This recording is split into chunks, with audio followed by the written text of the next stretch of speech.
So I watched the Reform Conference coverage on Saturday, and I don't really understand why anyone's getting excited about it. And the thing is, and I don't want people thinking I'm trying to do reform down right. I'll probably end up voting for reform myself, right? Because what are my options going to be? I mean, it's probable that there will be a general election sooner than 2029. So it's likely that Nigel Farage will be the only game in town. He will probably win. He's at 35% in the polls. And he will probably do a few things that tinker around the edges. He won't do anything substantive to fix any of the problems, I don't think. And you know what? Prove me wrong, Nige. I'm more than happy to be proven wrong over my doubts. I would rather someone fix the country and solve the problems that are plaguing us than be a doomer about it. I would love to be proven wrong. But I just can't help but come away from watching this conference coverage thinking, this ain't it, bro. So, as you can see, it was a big, flashy affair. And in fact, that was one of the things people point out. It's like, I mean, Sam here, Reform Conference is the WWE meets the Crucible. Extremely high camp daytime TV school disco. It's certainly something. Yeah, I mean, it looks kind of Top of the Pops, to be honest. If you're a young'un, you won't remember what Top of the Pops was. But I know that the people in Reform certainly know what Top of the Pops was. And that's just kind of how it comes across. It's very gaudy and flashy, and I mean, it's kind of like in political entertainment, right? It's a showmanship, but I am very concerned about the substance underneath. And that's not just because we know that they don't have any policy. We know that Nige basically makes up policy on the fly. And we know that I don't think there's the grit in them, right? They spend far too much time trying to appeal to the center ground for me to believe that they are people with true grit and convictions. I think there's just some weird stuff happening, man. Like Andrea Jenkins came out to sing a song at the conference. Now, apparently, this is a song that she had written herself called Insomnia. So it's not even a song about politics. She just regales them with a song that nobody knows, that apparently she wanted to sing at the Eurovision Song Contest, but of course was turned down for it. And so she's like, well, I have a captive audience. I guess I'm going to come out and sing my song to them. And what are they going to do? Leave? They're stuck here all day. And it was just really weird. Like I said, it wasn't a political song. It wasn't even a song that they knew. I'm not even judging the song. I'm not going to play it just in case any of this is copyrighted. It wasn't even a song they knew. And it's like, wow, that just seems really self-indulgent, right? And that's the problem with a lot of this, is it just seems really self-indulgent. And I can't help but feel that things are too bad for us to have these sorts of, well, honestly, vanity projects. This is how it's coming across to me. There were the Mirror here on TikTok pointing out, well, it wasn't as packed as you think. And obviously, in the area around the stage, people had mostly congregated. And it's not there weren't a lot of people there. There were a lot of people there. But they didn't sell it out. And, okay, well, fair enough. But I also can't help but notice, when you actually stop and look at the crowd, yeah, there's a lot of greybeards. A couple of these are younger guys, but you got a lot of greybeards in the crowd. And it's like, okay, that's fine. That's fine. We all know that Reform's audience is predominantly boomers. So it shouldn't be that much of a surprise that basically it looks like the performance at Butlin's holiday park. Like, it shouldn't be terribly surprising, because that's what all of these people grew up with. That's the kind of culture that they grew up with. And so that's what this looks like. And it's like, okay, that's fine. The kind of Butlin's holiday park show that we're getting from this. But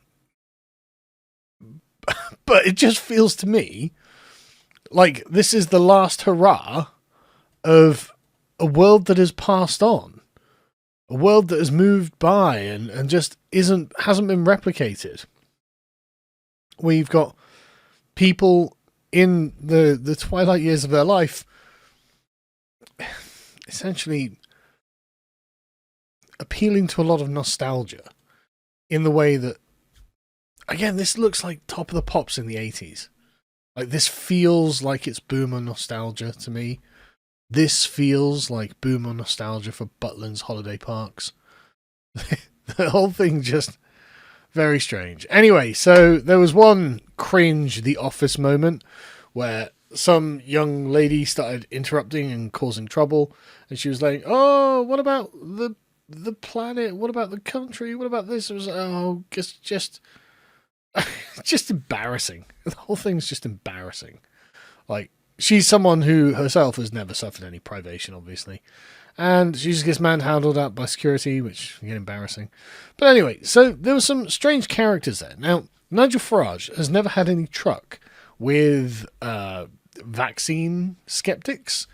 And so for him to have Dr. Asim Malhotra, don't know who he is, give an 18-minute talk about the COVID mRNA vaccines and things like that, the World Health Organization, all that sort of stuff. That's really weird, because this is what you would think, like, outside of normie mainstream politics, like, to be, like, weird about the vaccines. I mean, I remember Andrew Bridgen telling me that Farage had told him, just don't bring it up or your career will be over. And so for him to then have this guy on the stage is a bit weird. Like, where did this come from? But you can't help but notice that he's got the Bannon podcast in the background, because a lot of people have been pointing out that this whole thing felt quite Americanized, as Britain was becoming throughout the last half of the 20th century.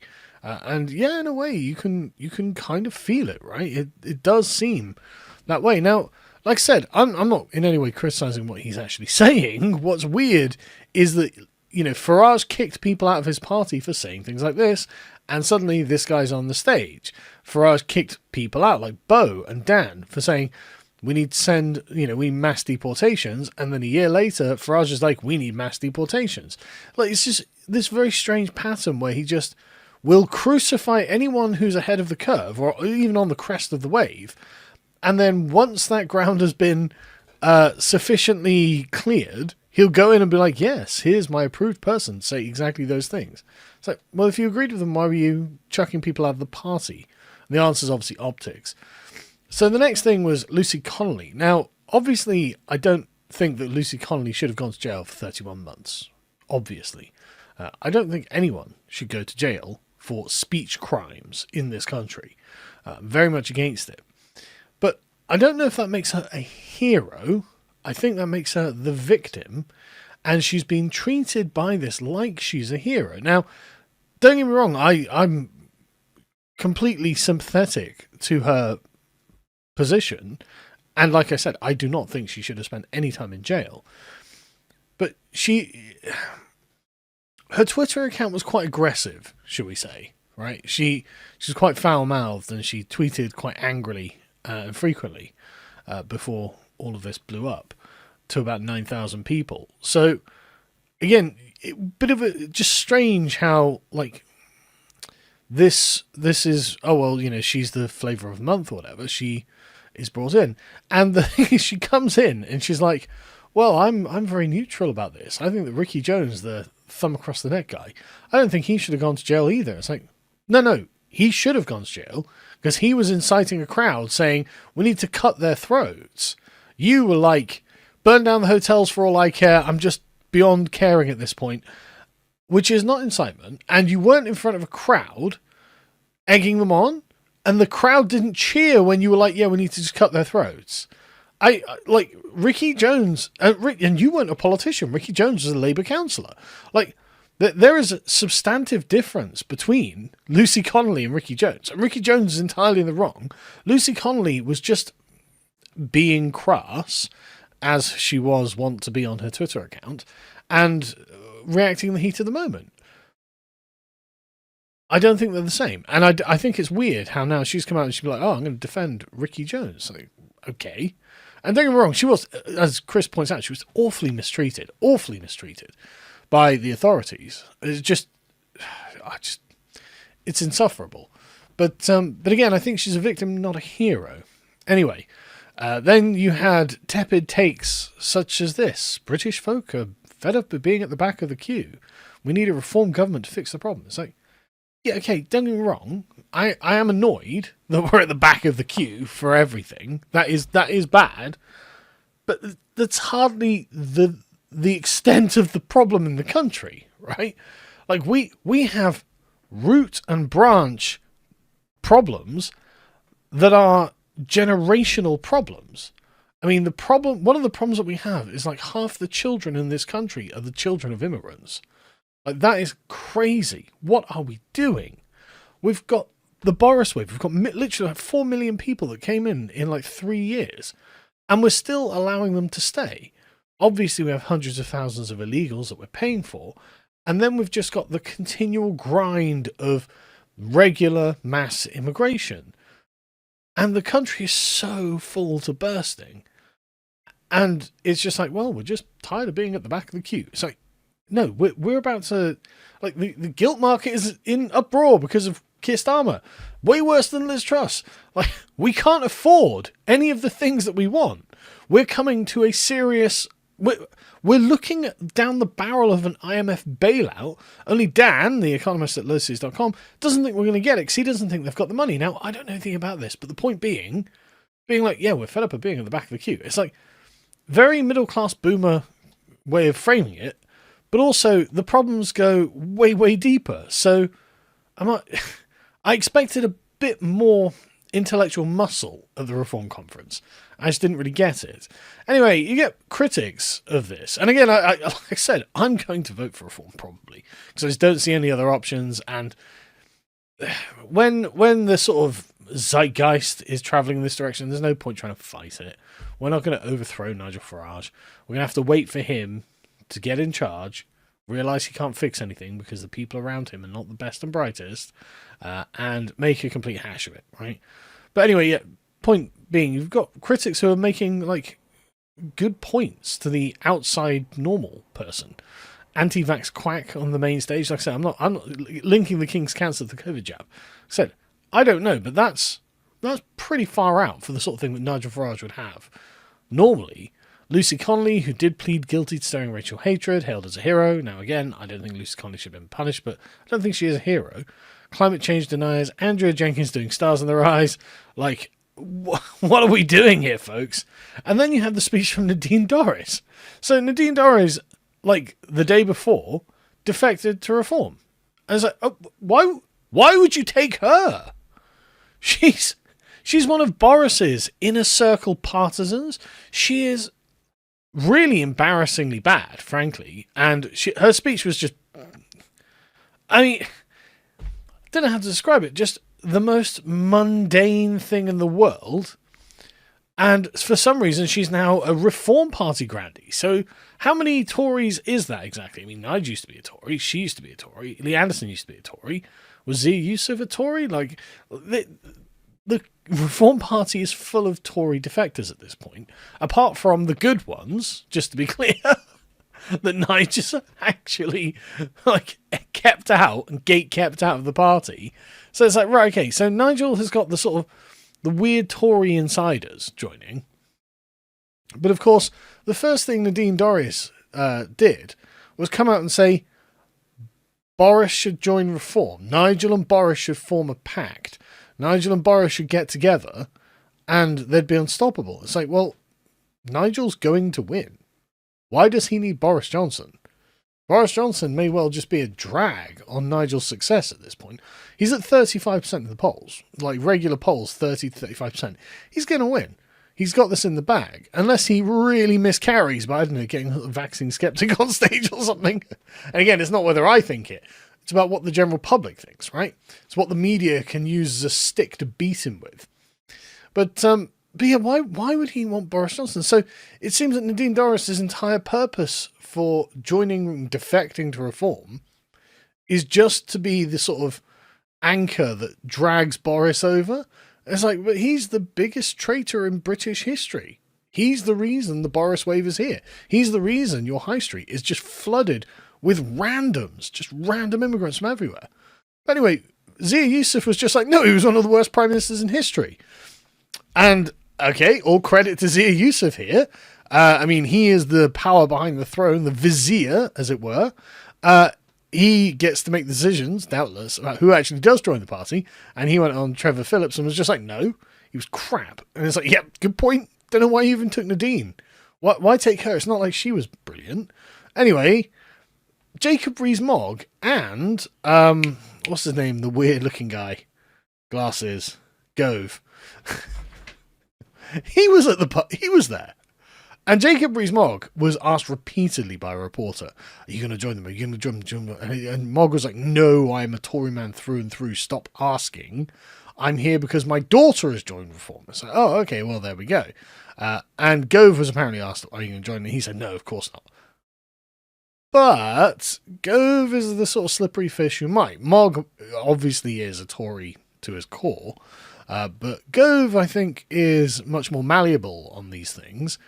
And we've just had one high-profile Tory defector. Is it unreasonable to think that actually a series more of more high-profile or just low-profile Tory defections are coming? And so what does that mean? Does that mean that Nigel Farage will just suck up all of these defecting, useless Tories, who all lost, by the way? just to be clear, these guys got trounced. Is he going to just suck up like a sponge the unpleasant-smelling dishwater of the Conservative Party? And if he does, then how does Reform become substantively different to the Conservative Party? What makes it different? They're basically the same. But anyway, they finished it by singing God Save the Queen. Now, it is difficult to remember it's God Save the King, because after like 50 years or however long it was of you saying God Save the Queen, you kind of default back into old patterns, right? But, you know, that's something you think they might have been a bit more firm on. But the thing is, the sound levels were terrible. It was Andrew Jenkins singing. It was the end of the night, so her singing voice wasn't great. Although she doesn't have a terrible singing voice, I have to be honest. And you got this pan across, and I don't know, man. I'm just looking at this kind of... Again, this looked to me like the last night of a Butlins holiday, where the the performing crew come out and sing their final song and everyone applauds for them. And it was just like, okay, are these guys really the guys to save Britain? Are these really our best and brightest? And I'm honestly, I'm not trying to be mean, right? I'm really not. I'm not. I know many of these people. I like many of these people. I think fundamentally, most of them are good people.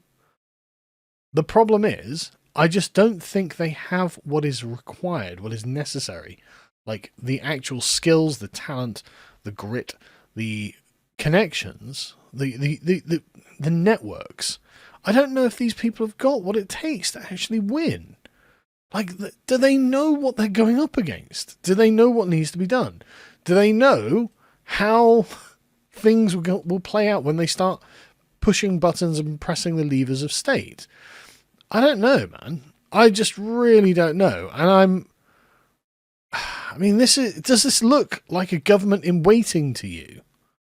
Do these look like people who are deeply serious about what they're doing? Again, it's got this kind of jolly Butlins vibe about it that just... I just feel that they don't understand the magnitude of what's happening and what they're taking on. And it's so weird as well. Morgoth made a good point where it's like, look, rejecting the sort of Barber nationalism aesthetic for the Kraus baseball cap. Matt Goodwin put on a turquoise Reform baseball cap, Make Britain Great Again baseball cap on GB News after he was at the conference. He rushed to GB News.